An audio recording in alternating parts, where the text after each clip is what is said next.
Good morning, good afternoon, good evening. I guess that's everything. I'm Guy Kawasaki, and I am in Santa Cruz, California. This is my regular Wednesday at 10 a.m. Pacific show, talking about the current episode of Remarkable People, as well as whatever you want to discuss. So you can send comments, and I'm using StreamYard. So StreamYard will collect all the comments from Twitter, Facebook, and LinkedIn and YouTube and send them to me. So have at it. All right. So, Emily Clay, I adore Amy. So looking forward to it. Thank you, Emily. So, Amy, uh, Amy is a remarkable story, and women will probably have heard of her company before. It's called Madison Reed, and Madison Reed basically dominates in-home subscription hair coloring products. So Peg Fitzpatrick, who produces the show, Peg, Jeff, and I produce the show, and every week Peg creates a series of questions that I should ask. And they're all like really good questions. For example, the icebreaker question she says is, do you think it's possible to shake up a sleepy industry, such as hair color and hair dye? You go to the drugstore and you see 60 products by Clairol.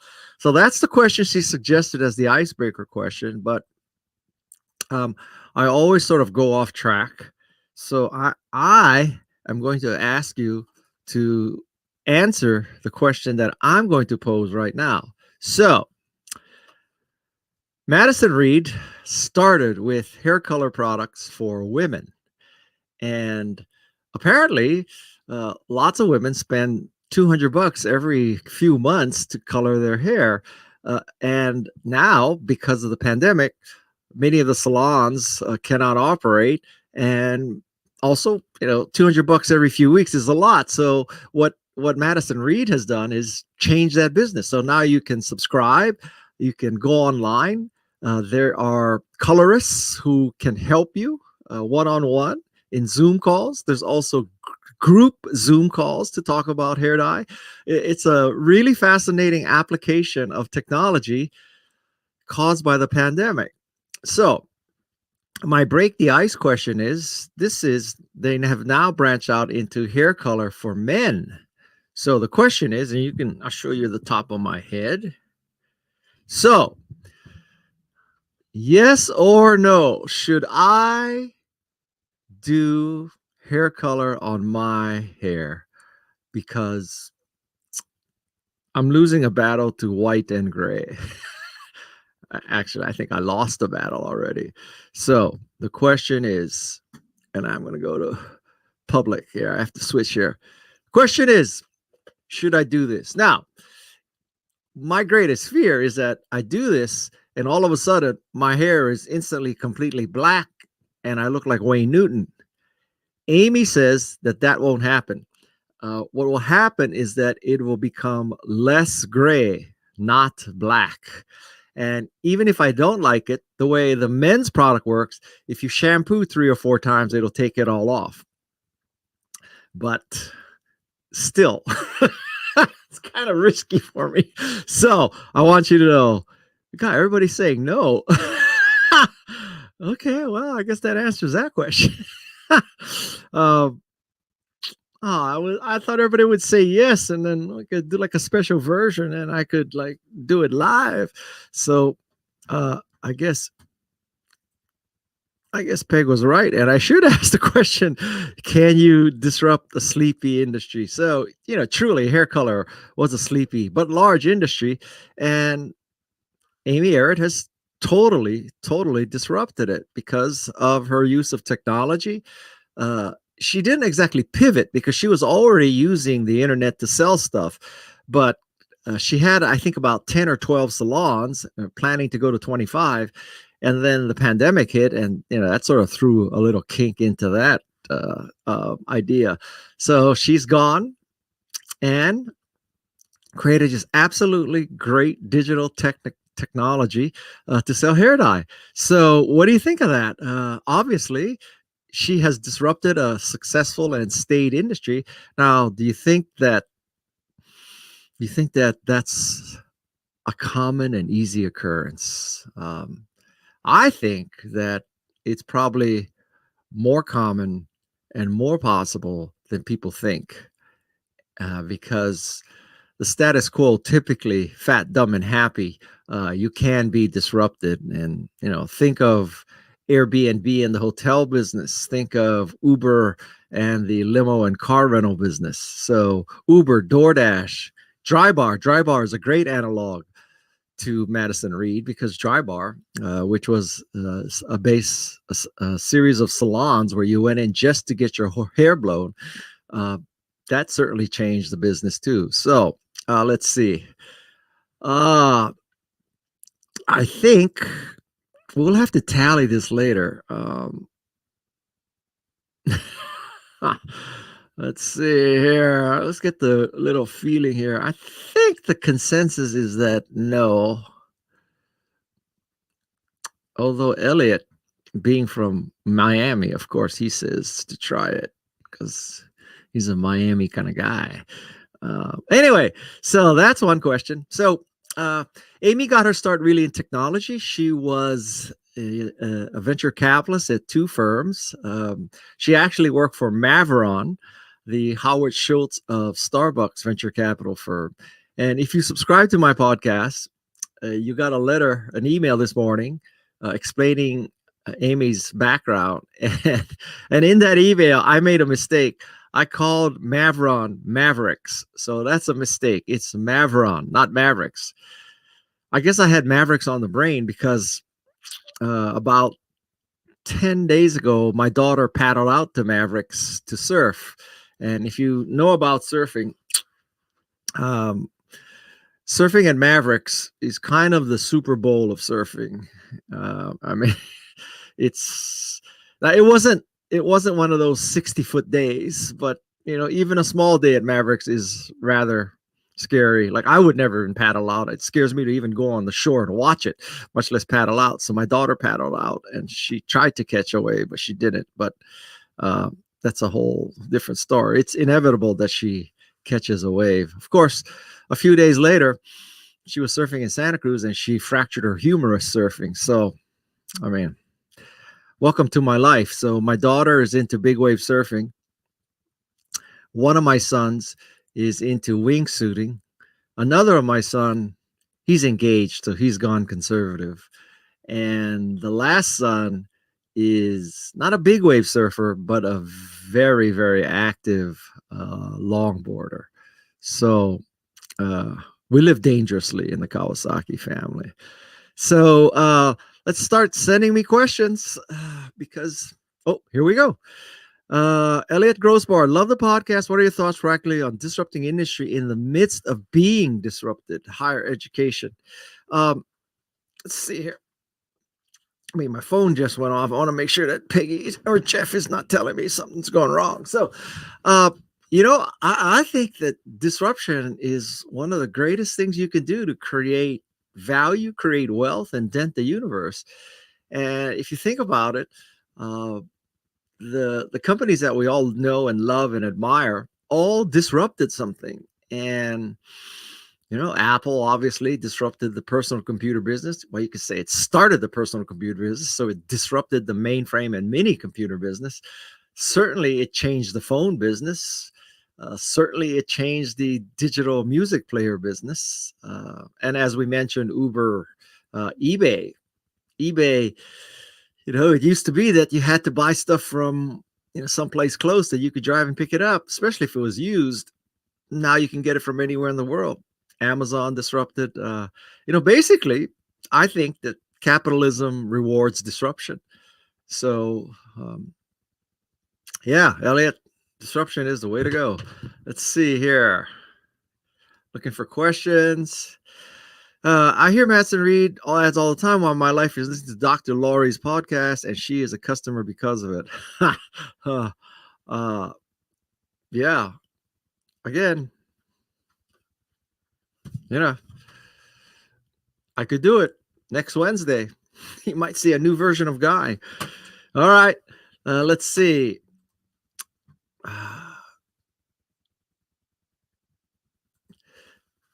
Uh, Diego, what do you think are common barriers to service product democratization? I would say that the most common barrier to the currently successful companies is reliance on the status quo.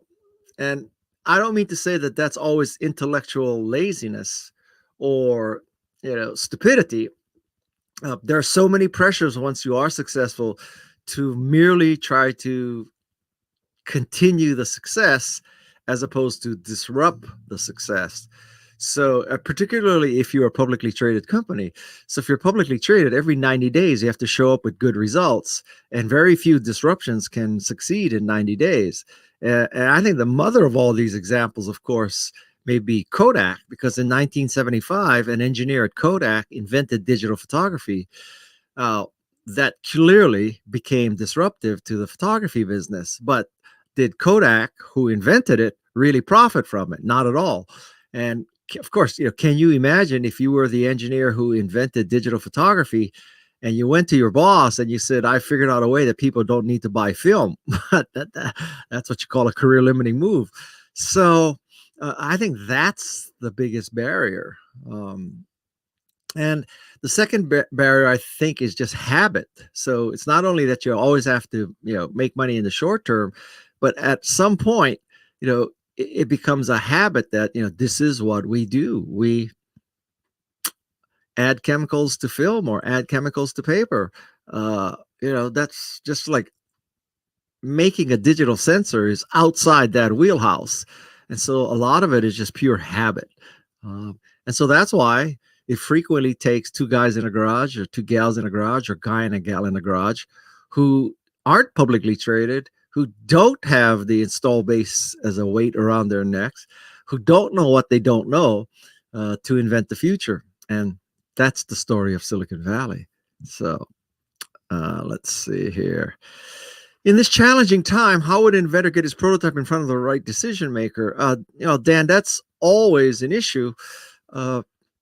And I'll tell you what doesn't work. What doesn't work is a cold call email or a cold call phone call or a cold call FedEx package. Well, FedEx package really won't work because nobody's going into the office to get the package. So I think that the best way to get a prototype or your pitch in general in front of anybody is you have to look for people who already have a relationship with that person. So I think the way Silicon Valley works is you use a corporate attorney to do your incorporation, et cetera, et cetera.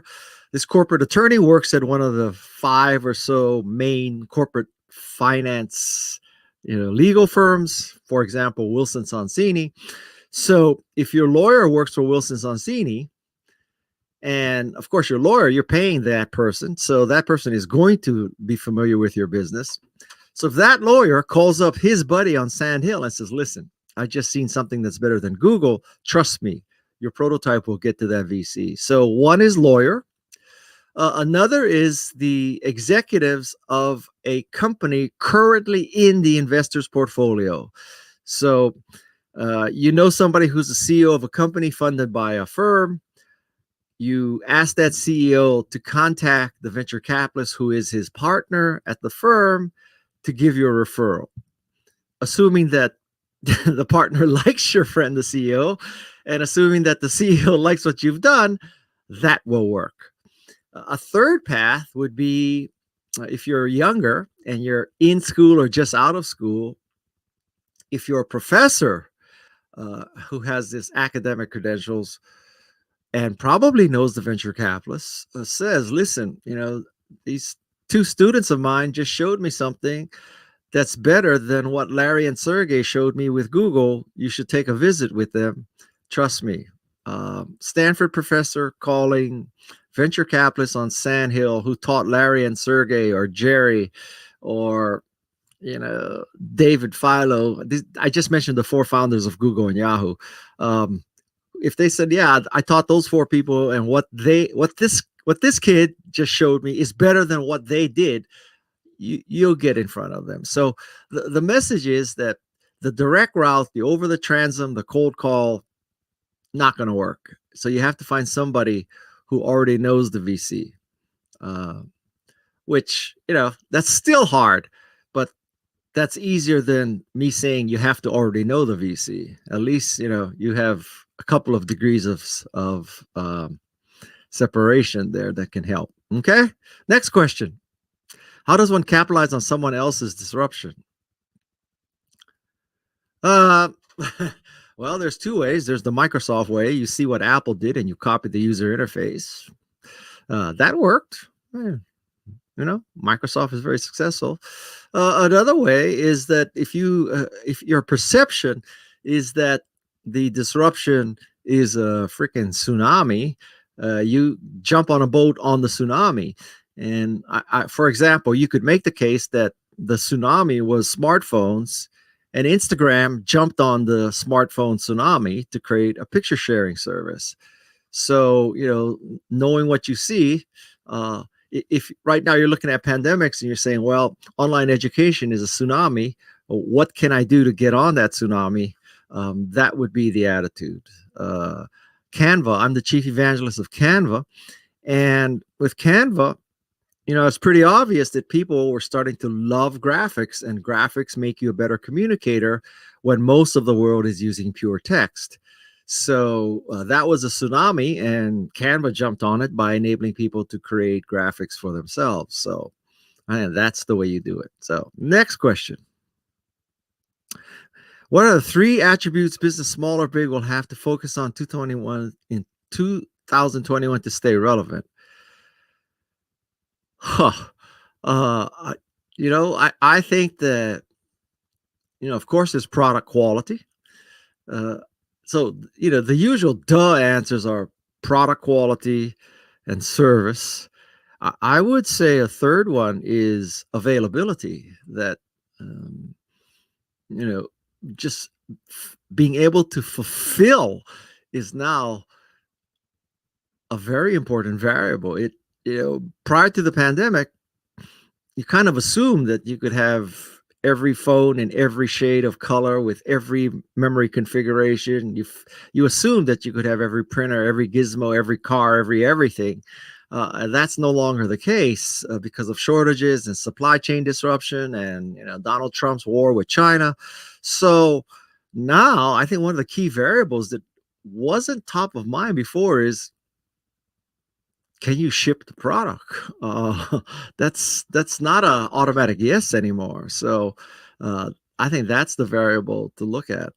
Certainly, it has affected me in my purchases, that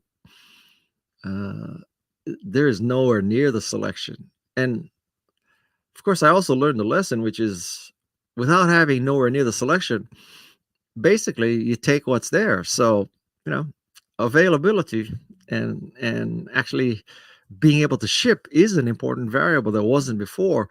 I would also say that in the pandemic, you should try to do business as directly as possible without going through resellers, because your reseller may not be there. I mean, imagine if you had a product that completely depended on retailers and resellers, and then sheltering in place goes in place, and you can't open the store, or only 20% of the usual foot traffic is there, or the store decides to reduce its inventory.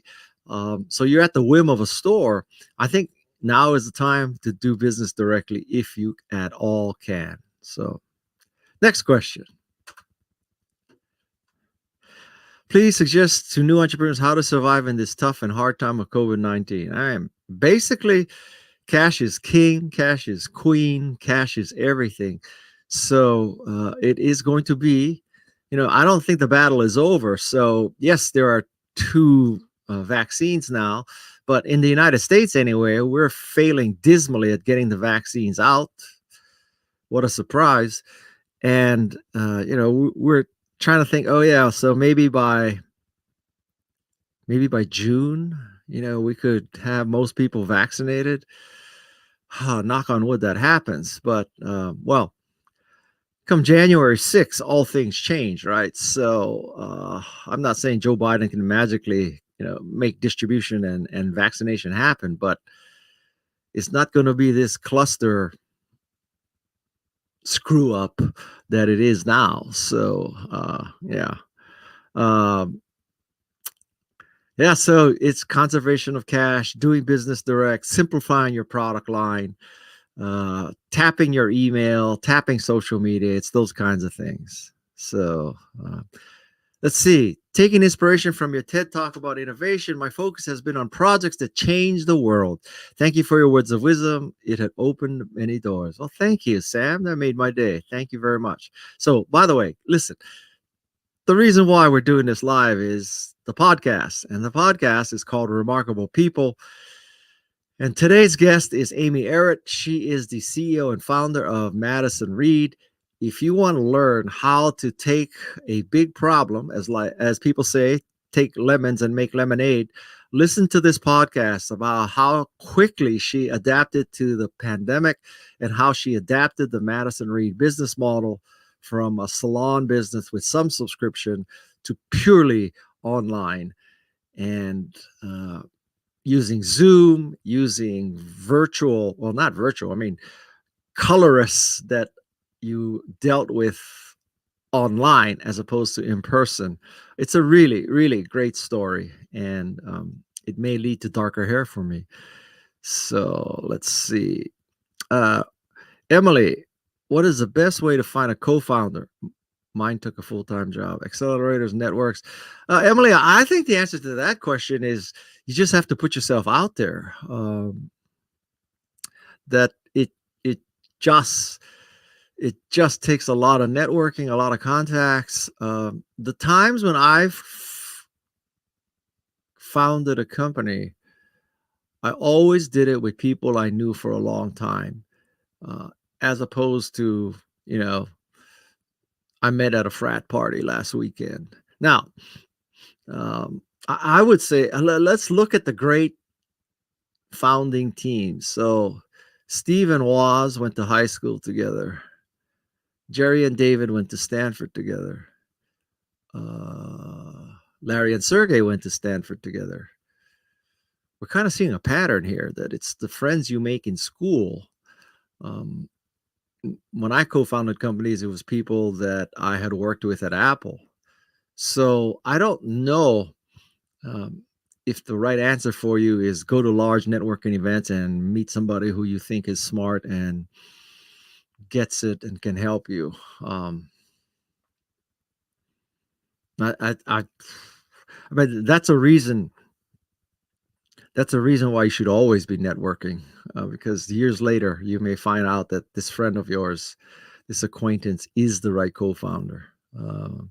Now, having said that, just to argue against myself for a second, just because you know somebody and your buddies also doesn't make the person necessarily the best co-founder either. So be careful of the overreacting and just hiring buddies who are identical to you, because if everybody is an engineer in the company, there's nobody to sell stuff. And if everybody is an MBA, cornflower blue, shuck and jive, private asset, venture capitalist, investment banker, Wharton MBA, Goldman Sachs trainee, well, who the hell's going to make the product to sell? So you got the opposite problem. That's why you need balance or diversity.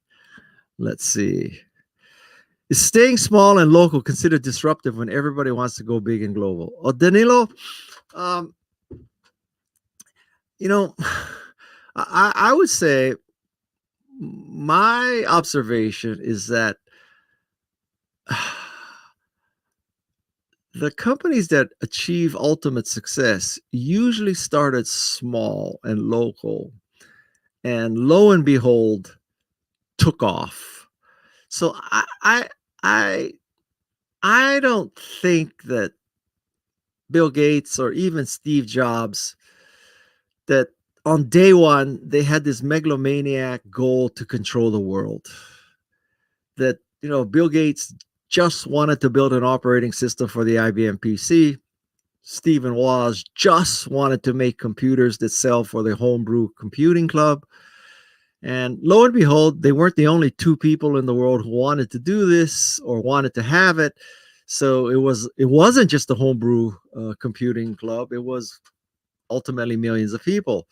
So I think that the way things work is that you start small, and lo and behold, the market is much greater than you thought, which is very different. I don't think Steve and Woz sat down and said, okay, let's plot out our future. First, we'll have a personal computer, uh, character base, and then we'll go to graphic user interface. And then we will have a PDA called Newton. And then we will have an iPod, and the iPod will lead to a phone, and the phone will lead to, a pad. And at first we'll sell through resellers, but eventually we'll have Apple stores that are wholly owned. I mean, if you want to believe that they were that smart and clairvoyant, God bless you, but I don't think that's how it works. I think two guys in a garage, two gals in a garage, a guy and a gal in a garage say, man, wouldn't it be cool if you could have a personal computer, not have to go to Stanford or Lockheed or work for the CIA or NASA? Wouldn't that be cool, Woz? And then lo and behold, lots of people thought so too. So that would be my path. Let's see. Rod Malloy. Remarkable people is a must. I have to tell you something. First of all, I forgot to wish you all a Merry Christmas. I hope you had a Merry Christmas, and I hope you have a very good New Year. 2021, no pun intended. Let's make America great again. Let's see. What was I going to say? What is your definition of disruptive? I think disruptive is a good way to think of it is a disruption occurs when you no longer want to use what you're already using. So I have to say, the first time I saw Macintosh, I saw Mac Paint, Mac Write, mouse interface, WYSIWYG display, WYSIWYG printing. I was using an Apple II. I love my Apple II. I use it for database, spreadsheet, word processing, Apple Works, Quick File. What the hell is the name of that spreadsheet? Oh my God, this is a senior moment. It obviously wasn't Excel.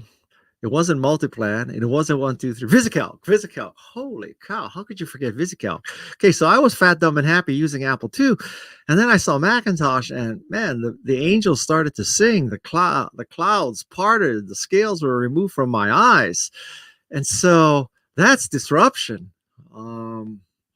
And I think a lot of Tesla owners go through that, right? So they're using their petrol-based cars, and then they jump in a Tesla, and it's got 350 miles range, and you never have to go to a gas station, and you plug it in at night. Next day, you're good to go. Plug it in the office, you're good to go. It doesn't pollute, et cetera, et cetera. That's disruption when you no longer want to use your gas-powered car. So I think that's my sort of not exactly Harvard Business Review definition of disruption, when it makes you want to just throw away what you have and jump to the next curve. Next. Thank you for sharing these tips and insights. Thank you, York. Let's see. What are some ways to crowdsource ideas like Amy Zoom parties? Jeff, I don't think she crowdsourced it.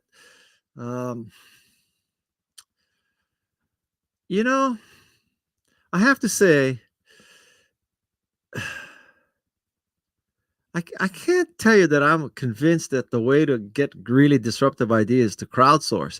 I think it's more like what comes from you and the co-founder or a small team. It's an aha moment. It's I just interviewed Julia Cameron, and she's the author of The Artist's Way.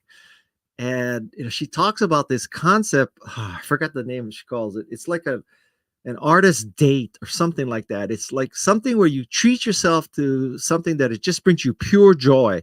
And it doesn't have to be expensive or a big deal. Like for her, her artist date was to go to a bookstore and play with their rabbit. I think I got that story right. So, and you know, when you do those kind of things, I think that's the moment that ideas pop into your head. So I could tell you, for me, I get my best ideas while I drive, and I would even say that I get my best ideas when I drive, and it's a stick, a manual, because it requires more concentration, ironically. And I know you think I'm full of shit when I tell you this, but I think my best ideas come when I'm driving a stick and it's a Porsche. So I honestly have felt that it's my moral obligation to buy a Porsche. But like I said, label me full of shit. So I think that's when the ideas come, not necessarily sourcing them, you know, on Reddit or or Facebook. Yeah. So okay, what else? Considering the uptake of telemedicine, telehealth services during COVID-19, what are your thoughts on the future of technology for healthcare? You've been quite an inspiration since reading your book. Thank you. So basically, you know, I mean, telemedicine, telehealth is going to happen. I think that the pandemic has just accelerated that by maybe a decade. And what I see as the huge factor that's coming to fruition right now is 5G.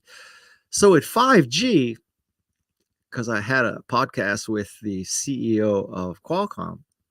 Yeah, the goal is very low latency and 3G up and down. I mean, 3G, 3 gigabytes up and down. And so, I mean, right now I'm on a connection that's 1 gigabyte wired. So imagine 3 times that unwired. Holy cow. And when that happens, I mean, now you can be getting diagnosis, you know, in the ambulance, and cars can be talking to each other. Cars can be talking to people's phones on the sidewalk. Cars can be talking to the intersection signs and traffic lights. I mean, I think 5G changes it all. So that's, I think, the inevitable revolution and disruption in communication, of which telemedicine and telehealth is going to benefit. So yeah. What do you think about the integration of cell phones and e-cars? How they shape Apple Car or Samsung Car? Integration of cell phones and e-cars. Murat, I don't quite know what you mean. I mean, you know, obviously you have Bluetooth connection in your car. Yeah, I mean, my son just got a Tesla Model Y. And I have to say, after riding with him, and I never spent extensive time in a Tesla till about a week ago, Tesla is basically a computer with wheels, as opposed to wheels with a computer. It's a very interesting car. So now the concept of an Apple car. Well, listen, I used to be a Mercedes-Benz brand ambassador, and I love cars. And I think making a car is just a miracle. The fact that we can have cars that are so good and so safe is a miracle. I don't know how you can put that together. If you think about it, it's so hard to make a computer, but a car, that's several orders of magnitude more difficult, because a computer, you know, worst case, a computer, you might be carrying it to Starbucks, well, before, you know, and you know, you may be flying around with it. But a computer, okay, I mean, but a car is out in the wind and sleet and snow, and it, you know, if it crashes, you crash, you die. I mean, you don't die when your MacBook crashes. You die when your car crashes. And a car is dealing, and you know, it's not like my MacBook has to fight with your MacBook as we merge onto a freeway. The car is just so much more complex. The environment is so much harsher. I am amazed that cars work as well as they do. So now we're getting back to the question of Apple making a car. I don't know, man. I will not be an early adopter for that. And you know, first of all, if Apple made a car, you know that it would take a special Apple only adapter to work with every other electric charging station in the world, right? Because Apple's not going to embrace an industry standard. No, Apple's going to create a special dongle. And that dongle to hook into the Tesla supercharger, to hook into all the other standard chargers, is going to be $10,000. Yeah, it's like if it's $29 to get a dongle for a computer, it's going to be $10,000 for your car. And the Apple car is going to be so beautiful and so fast and so sexy, but you can only go 100 miles because think about it. How long does your iPhone battery last? If the same people who have figured out how long an iPhone battery lasts are the ones who are figuring out how long an Apple car battery will last, you'll be lucky to get 100 miles out of the Apple car, but it will be the best freaking 100 miles of your life. Don't get me started. What else? Do you think the pandemic is opening the world to a new paradigm shift from physical, then digital, digital first for industries, and ever digital first to digital only for a lot of businesses? Yannick, I actually agree with that. I think, I don't know about the digital only, but we're going to be much digital first for sure. Digital only, maybe. But yes, I think that there's going to be it. The pandemic has forced the digitization of society. It's forced it to accelerate by, I don't know, 10 years maybe. There are many bad things about the pandemic, obviously, but I think we're going to look back and say, wow, look at the changes, look at the improvements that were made because we were forced to. I interviewed Sal Khan a few weeks ago for my podcast, and he kind of addressed this because of all people in the world, Sal Khan understands online education. So if you're interested in online education, listen to the Sal Khan episode of Remarkable People. It was a remarkable episode. So let's see. Why does the word disruption have a negative vibe to me? Couldn't we just say massive improvement like quantum leap? Well, David, I'm not your psychologist or psychiatrist. I can't tell you why you have negative feelings about that. But I mean, okay, so use another word. I like to use curve jumping, where you had ice harvesting, then you had ice factory, then you had refrigerator. So yeah, you could say that the ice factory disrupted the ice harvesting business, but I just like to say it jumped the curve. So, whatever floats your boat. But my podcast is truly remarkable. Okay, what else? Next week's episode is going to be an episode that, like, I've never used this format before. So I think that we will figure out the science, the manufacturing, and the logistics of vaccination. That's going to happen. When that happens, the main issue is going to be convincing people to get vaccinated. And so, there are all kinds of scientific groups and brilliant minds and doctors working on that. So I have a slightly different take next week. Next week, I have compiled a series of interviews with people such as Bob Cialdini, Phil Zimbardo, Katie Milkman, Gretchen Chapman, let's see, David Acker, Sinan Aral, Jonah Berger. All of them are psychologists and behaviorists. And the question I pose to all of them is, let's assume we get the logistics and science down. How do we get as many people as possible to get vaccinated? And so rather than interviewing one remarkable person for an hour, I'm going to interview about 7 remarkable people for a total of an hour. And they're going to give all the great ideas they have for evangelizing vaccination, basically. So that's the January 6th edition of Remarkable People.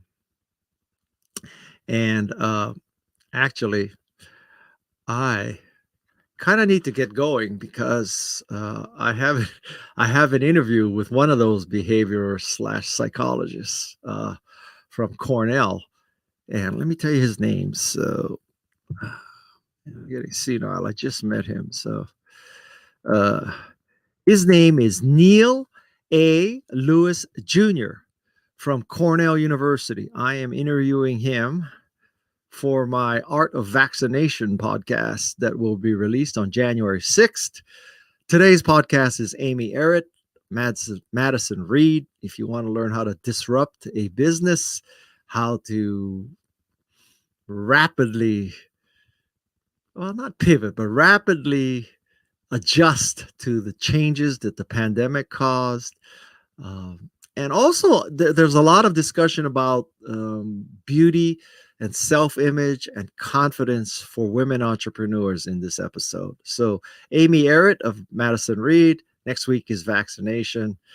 And that's Remarkable People. I promise you, every time you listen to Remarkable People, you will become a little bit more remarkable too.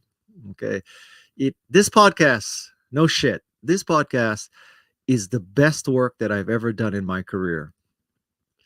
Also, the least appreciated, but it is the best work I've done in my career. And Jeff C. and Peg Fitzpatrick and me, we do everything we can to make you a little bit more remarkable every week. So that's Remarkable People. And it's at remarkablepeople.com, as you see on the screen. Thank you very much. And have a great New Year's. Now, remember, don't go into crowded places. Don't travel. Wash your hands. Wear a mask.